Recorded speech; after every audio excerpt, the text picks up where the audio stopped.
Hello and welcome to our Co-Internet Auction video tutorial, walking you through the basics of what to expect in a .co auction.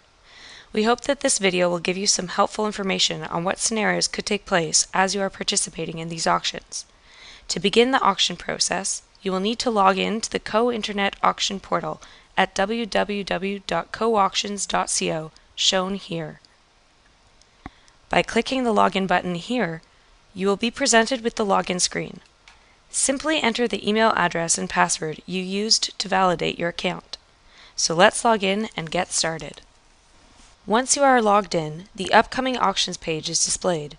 This page simply provides a list of all auctions that have not yet started, along with their starting dates. The list includes all of your domain applications, for which a second application was received by their registry. If your application does not appear in this list, be sure to check the open auctions list as well. Your auction may have already started.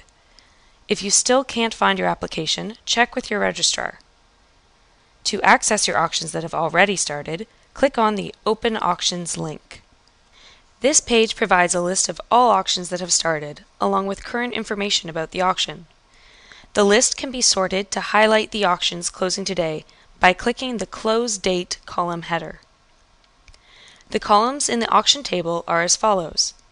A select box, which allows you to select multiple domains if you want to place bids on more than one at a time. Select the domains you wish to bid on and then click Bid Multiple. Domain name. Current price along with the currency for this auction. If green, it means you are winning the auction. If red, it means someone else is in the lead. Recall, all SRA auctions are conducted and settled in Colombian pesos, while all other auctions are conducted in United States dollars. My bid is your current max bid. Phase indicates in which phase this auction applies. Number bids provides a count on the number of bids in the auction. Clicking this link will present you with a bidding history. Close date provides the date on which the auction is scheduled to close, provided no extensions occur. Recall that an auction will not be extended if there has been no change in auction leader during the last 24 hours of the auction.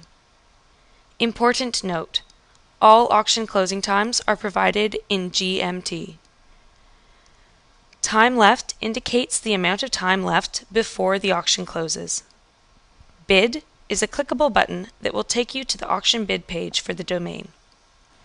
Let's place a bid on a specific auction. The simplest way to start is to click on the Bid button for the domain you wish to bid on. Doing so will take you to the Place Bids page.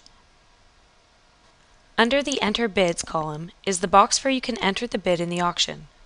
The column to the right of this box will tell you where the current price of the auction is, and next to that, under My Bid, if you submitted a previous bid, it will show you the price you previously bid. You can also see the close date of the auction and how much time you have left to bid. The current price of the auction indicates whether you are winning or losing the auction by being displayed in green or red, respectively. Here the bidder is losing the auction, which has a current price of $10. To enter the next valid bid, simply enter your desired bid amount in the entry field and click the Bid Now button. Note that a valid bid must be one increment higher than the current price, which is in this case $10, and a $10 minimum increment for a bid of $20. The system will present the confirmation screen where you have one last chance to make sure the bid you are submitting is correct. Remember, placing a bid is binding. Once you confirm your bid, it will be submitted. For this tutorial, we submit a bid of $20 and we will see what happens. Note that you must have a valid credit card on file with your account in order to place bids. If you have not previously updated your credit card in the Preferences section, then you will get an error message when trying to place bids. Once you submit your bid, the next screen will show you the result of having placed the $20 bid. The current price is now $30, yet this participant is still losing the auction. The auction price is still in red.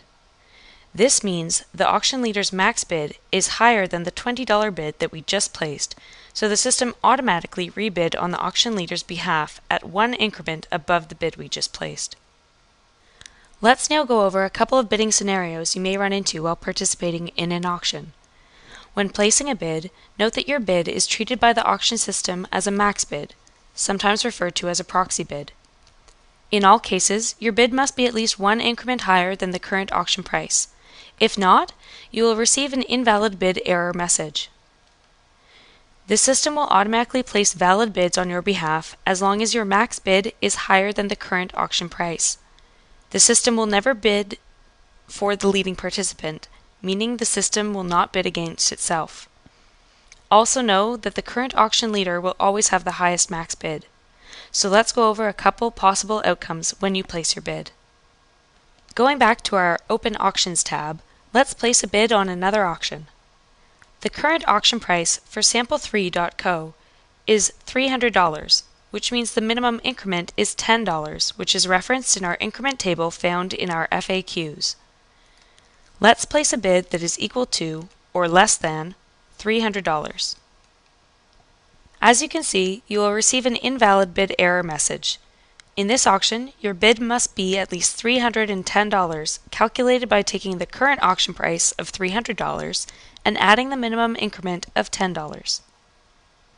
So, now let's place a bid of $350, remembering that the current leader max bid was $300. Now we are going to confirm. Your bid will be accepted as it is one increment higher than the current high bid. Now, you will be shown as the leader in the auction, and the $310 current auction price will be in green. Let's look at another example for 4.co. Place the bid of $310 on Sample4.co and confirm the bid. Even though the current auction price is $300, what you didn't know is that the current max bid was much higher. The highest proxy bid is never revealed. In this case, the system will rebid on the highest bidder's behalf. You can see the result here. The auction value is updated to $320, one increment above your bid, and you are still shown as losing the auction since the auction value appears in red. So, knowing there is a much higher proxy bid in the system, let's go back to our Sample4.co auction and submit a very high max bid and see what happens. In the screen below, we will see the results of submitting a bid for $450. We will confirm. Now we are shown as the leader in the auction with a current price of $360. So logically, the previous leader on our auction had a max bid of $350, and the system has simply placed our bid at one increment above the previous leader's max bid. Even though we submitted a bid of $450, the system has applied the minimum bid possible for us to become the auction leader. This demonstrates the effectiveness of placing a max bid. Now, in order to monitor the auction progress, simply refresh this screen periodically by either clicking on the refresh button in your browser or by pressing Function key F5 on your keyboard. If someone else places a bid that is higher than the current price, yet still less than our bid at $450 plus one increment, meaning $330 or more, we will still remain the auction leader. You can also see a history of how this auction is proceeding. Click on the number of bids for this auction and we will view the auction details. By clicking the Auction Participants link or the Bid Activity link, the screen will expand to provide additional detail. This bidding history shows the full bidding that has happened during this auction. Note that the auction participant list includes those who have not yet placed a bid, as well as those who have been withdrawn from the auction. To see what happens when an auction closes, simply click on the Closed Auctions link at the top of the page. Here, all the auctions in which you participated, even if you did not bid, will be listed and can be filtered based on whether you won or lost the auction. Simply choose which filter you would like to use and view the data. So that's pretty much all you need to know to place bids. We hope this will help you as you participate on co-internet auctions, and of course, if you have any problems at all, click on the Contact Us link at the bottom of the screen. Thank you.